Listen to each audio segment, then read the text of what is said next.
Bonsoir à toutes et à tous et bienvenue sur Monaco Info. Nous sommes ensemble, si vous le voulez bien, pour une nouvelle édition en ce milieu de semaine. Le Monaco Economic Board a organisé un petit déjeuner débat-conférence avec pour thème le Vietnam à l'occasion du 15e anniversaire des relations diplomatiques entre Monaco et ce pays d'Asie du Sud-Est. Vous le connaissez peut-être si vous êtes passionné d'automobile, le youtubeur GMK était sur la place du Palais pour enregistrer une séquence avec le souverain. Sa chaîne YouTube compte plus d'1,5 million d'abonnés. Le Centre de la Jeunesse Princesse Stéphanie organise ce samedi une journée porte ouverte, à l'occasion pour nous de rappeler l'esprit de cette association socioculturelle qui accueille les jeunes de 8 à 21 ans. Et pour cela, nous serons avec Sébastien Loisel, le directeur de ce centre. La Roseraie accueillait ce mercredi le 6e concours international de la Rose. Nous reviendrons dans cette édition notamment sur les critères de sélection pour élire la plus belle d'entre elles. Et enfin, nous recevrons un monument du monde du théâtre, le comédien et metteur en scène Philippe Cobert. Il est toute cette semaine sur la scène du Théâtre des Muses pour nous faire vivre les histoires d'Alphonse Daudet tirées des lettres de Montmoulin. Depuis plusieurs années, le Monaco Economic Board propose des petits déjeuners conférences qui permettent de découvrir les opportunités d'investissement offertes par différents pays. Ce matin, le Vietnam était au centre des discussions. Le reportage de Frédéric Elion sur des images d'Alexandra Maranconi. À l'occasion du 15e anniversaire des relations diplomatiques établies entre Monaco et le Vietnam, le Monaco Economic Board proposait au Novotel ce matin un petit déjeuner conférence axé sur le pays du dragon. L'occasion pour les entrepreneurs monégasques de découvrir le potentiel du Vietnam, de son économie prometteuse avec un taux de croissance rapide et de prendre des contacts pour à terme développer un business dans ce pays d'Asie du Sud-Est. Il faut savoir que le Vietnam, c'est un petit peu devenu l'atelier du monde. On a une grande quantité de manufactures là-bas. Et puis, évidemment, des entreprises de Monaco, des entreprises membres du Monaco Economic Board, ont décidé de sauter le pas il y a déjà quelques années et de faire fabriquer certains de leurs produits au Vietnam. On pense notamment à la société Siam Sedap.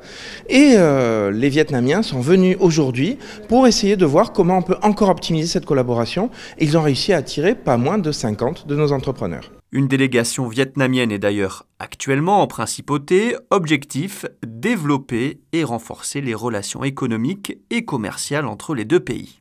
J'ai pu visiter vos entreprises hier, j'ai pu avoir des rencontres avec les représentants des entreprises. Je pense qu'il y a beaucoup de sujets, il y a beaucoup de possibilités d'affaires entre nos deux pays. Je pense que le Vietnam maintenant est plein d'essor économique.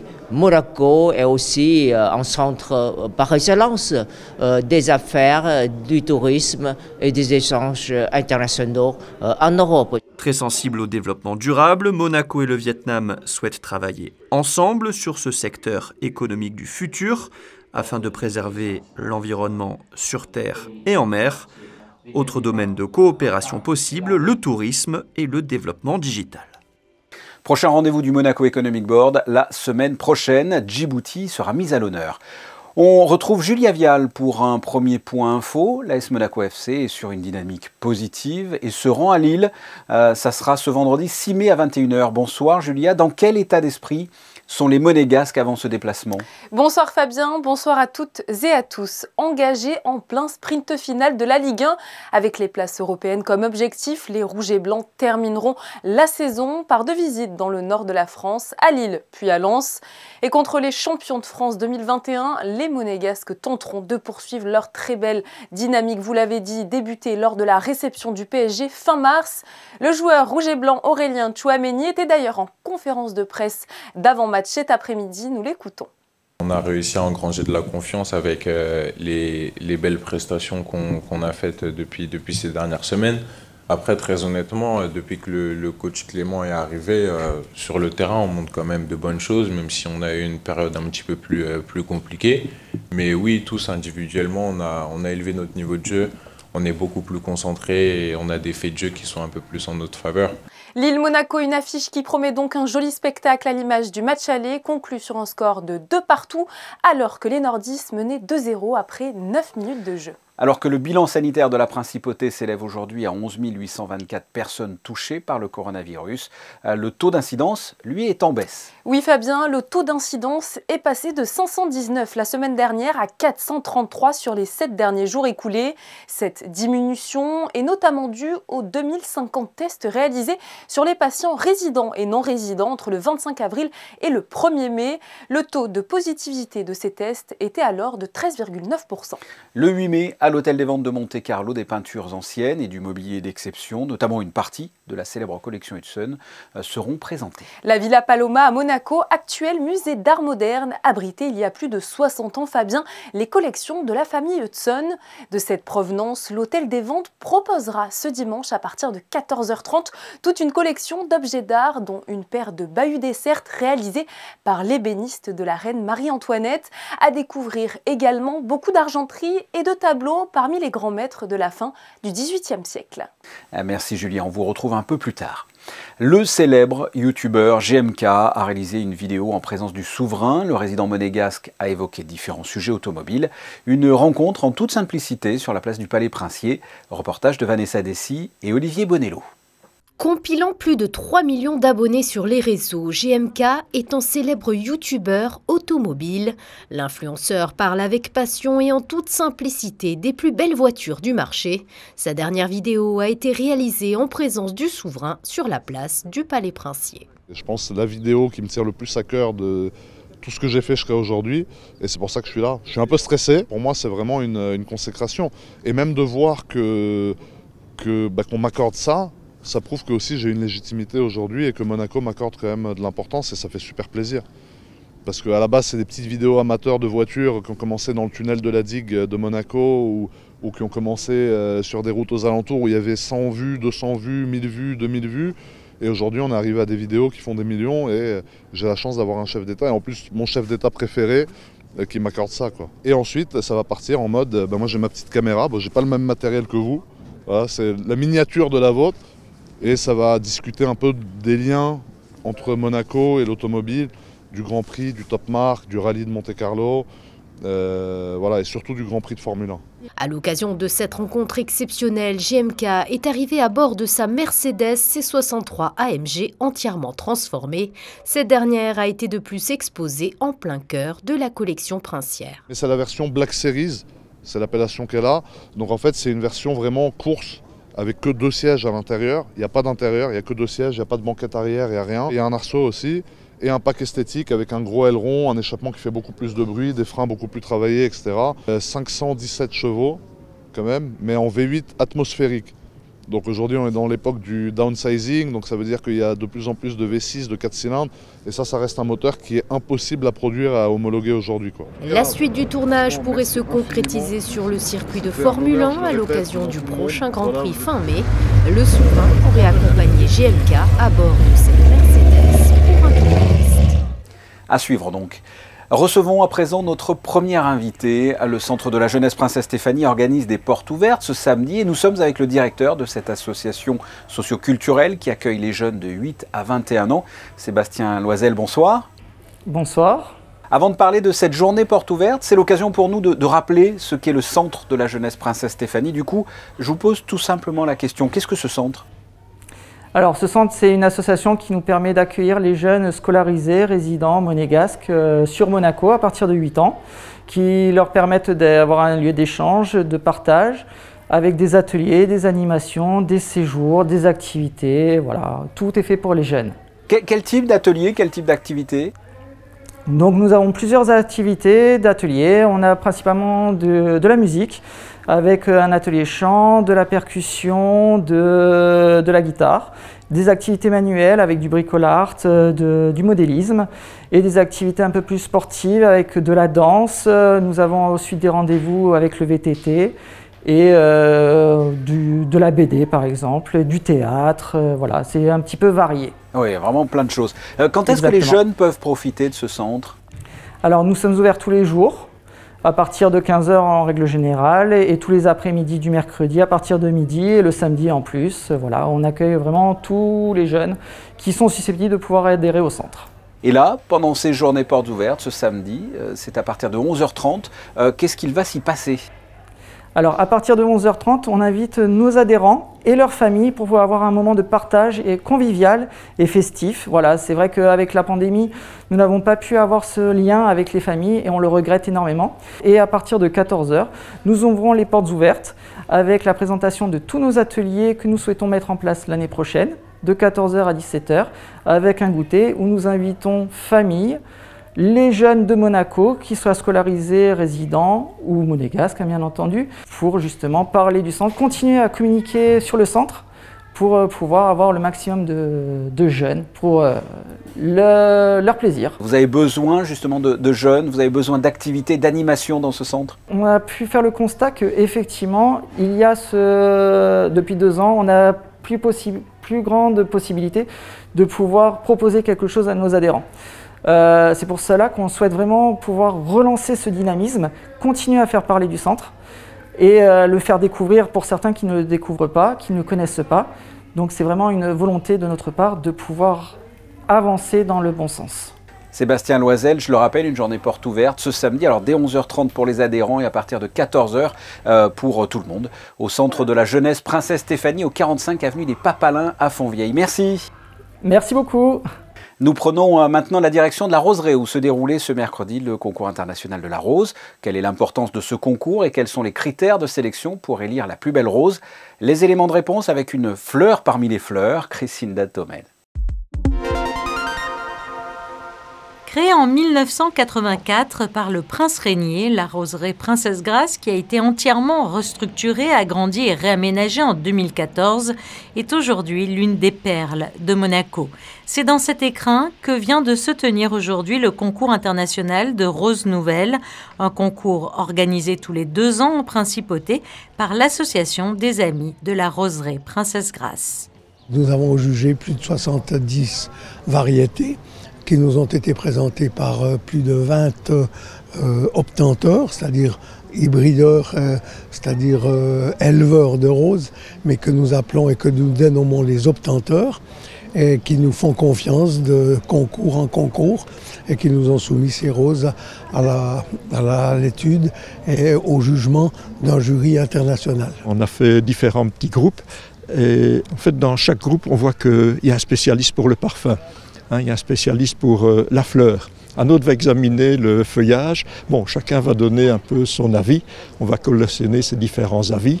Il y avait 3 groupes et on va additionner les points qui auront été attribués à chacune des fleurs. Sous la houlette de la Fédération mondiale de la rose, ce concours est donc très prisé et a pour objectif de faire connaître de nouvelles variétés de roses.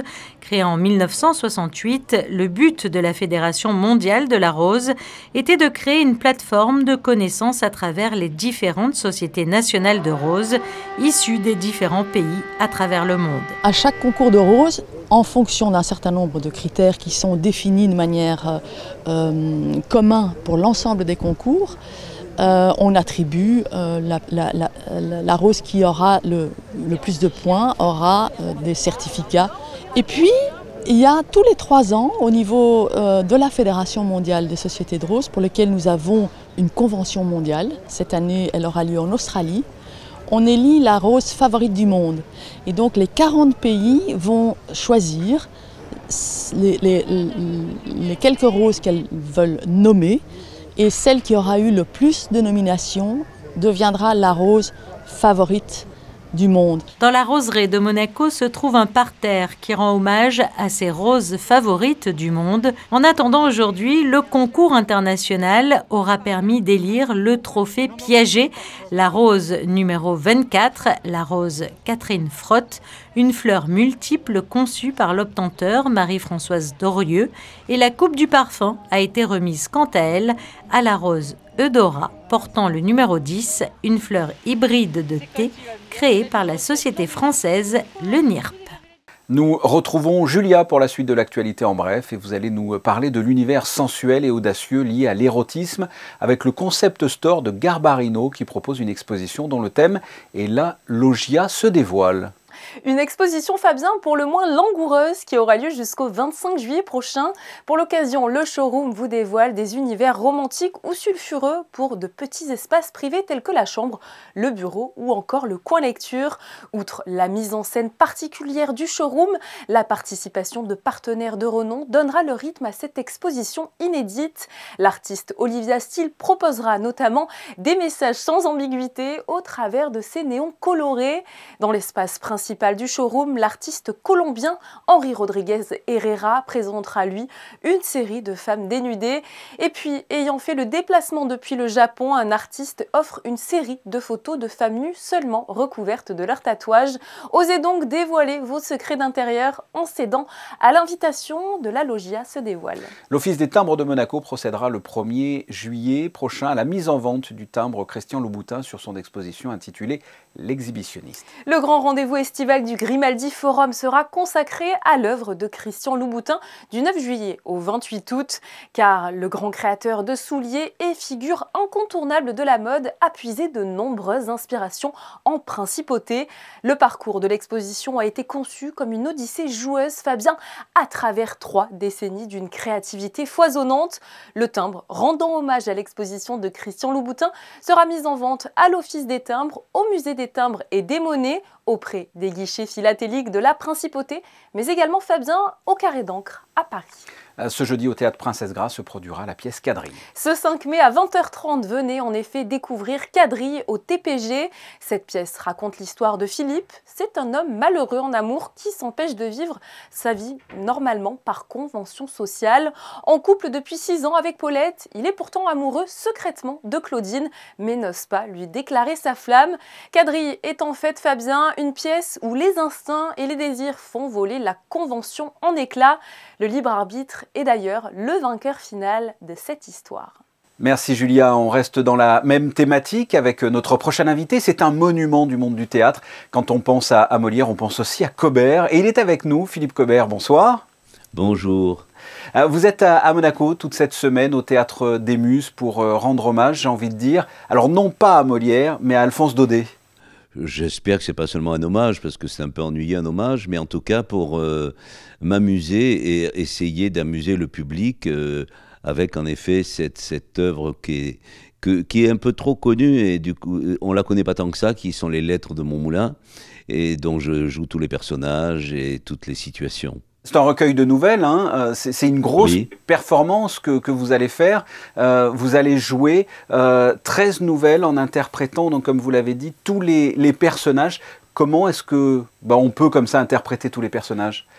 En effet, c'est des chroniques qu'il envoyait au Figaro, et donc ça a une vertu incroyable, c'est que c'est une écriture très efficace, c'est fait pour le lecteur pressé, donc c'est un petit peu comme un scénario de film, on voit tout, c'est très figuratif, on imagine tout, ça me permet de faire ce que je suis le seul acteur français à savoir faire, c'est reprendre tous les accents du Midi, parce que l'accent du Midi c'est une idée parisienne, il y a autant d'accents que de personnes, et chaque accent donne son identité et sa personnalité à tous les personnages. Eh ben, on y arrive en travaillant beaucoup, mais il n'y a pas de mystère. Il faut s'amuser, il faut travailler, et puis travailler en s'amusant, sinon c'est impossible. Et pour finir, ne faire plus que s'amuser. On va parler de peut-être des lettres les plus connues avec la chèvre de Monsieur Seguin. Comment est-ce qu'on arrive par exemple à passer de Monsieur Seguin, de sa chèvre, en jouant aussi le personnage du loup? C'est quelque chose que j'ai appris avec pendant près de 30 ans, j'ai joué des spectacles autobiographiques où je jouais les gens de ma vie, de ma jeunesse plutôt. J'ai presque inventé une sorte de système, une sorte de genre, à jouer tous les personnages comme dans la vie, comme on les fait quand on est au bar et qu'on parle de ce qu'on a vécu. Et j'ai utilisé cette espèce de savoir-faire pour justement jouer les Laits de Montmoulin et tous leurs personnages, et aussi jouer Alphonse Daudet. Je me suis identifié à ce Nîmois parti à Paris. Moi, je suis un Marseillais parti à la cartoucherie de Vincennes, mais c'est avec un siècle d'écart ou à peu près, c'est un peu le même fonctionnement. Donc voilà, j'ai appris dans mes spectacles personnels à faire ce que j'utilise pour jouer tous les personnages des Lettres de Montmoulin. Vous vous rappelez, quand vous avez lu pour la première fois les Lettres de Montmoulin, qu'avez-vous ressenti ? Je les ai lus quand j'étais enfant, bien sûr, et puis quand je les ai relus, je me suis rendu compte que je ne les relisais pas, mais que je les lisais, parce qu'en fait, je ne les connaissais pas. Je connaissais bien sûr, vous parlez de la chaise de M. Seguin, et encore, je ne connaissais que l'histoire de la chaise. J'avais oublié le prologue et l'épilogue qui sont très importants, qui sont un petit peu la morale de l'histoire. Et puis il y avait L'homme à la cervelle d'or, qui est une histoire qui m'a hanté pendant des années. Mais il y en avait beaucoup que je ne connaissais pas, mais surtout j'ai découvert un immense écrivain. Le Théâtre des Muses, c'est un tout petit théâtre, mais avec un énorme charme. Vous êtes d'accord avec ça ? Oh, c'est un merveilleux théâtre, pas si petit que ça, parce que le plateau a une surface assez grande par rapport à la salle, et donc il y a un équilibre entre le gradin, les 100 places, et le plateau, et son mur qui est très important. Je connais ce théâtre, j'ai déjà joué plusieurs fois, et on transpose ce qu'on fait sur un grand plateau, sur un plus petit, et c'est un exercice très intéressant. Et donc on peut faire croire à des immenses espaces en étant sur quelques mètres carrés. Philippe Cobert, je le rappelle, vous êtes de ce mercredi jusqu'à dimanche sur la scène du Théâtre des Muses pour jouer les personnages de 13 nouvelles du roman d'Alphonse Daudet, Les Lettres de Montmoulin, que vous dédiez d'ailleurs à votre fille Théodora. Merci d'avoir répondu à mes questions. Merci à vous, merci beaucoup. On vous retrouve une dernière fois, Julia, pour les prévisions météo. Eh bien Fabien, je n'ai pas de super nouvelles pour vous. Demain alterneront nuages et averses tout au long de la journée. Du point de vue des températures, il fera 13 degrés dans la matinée et 18 dans l'après-midi. Ce jeudi 5 mai, nous fêterons les Judith. Judith était une sainte allemande du XIIIe siècle. Les photos du jour, avant de clore ce journal, sont signées Michael Alési et sont consacrées au 6e concours international de rose, dont vous avez pu voir un reportage dans ce journal. Vous retrouverez jeudi, ici même, Patricia Navarro pour une nouvelle édition. Passez une excellente soirée. À très bientôt. Au revoir.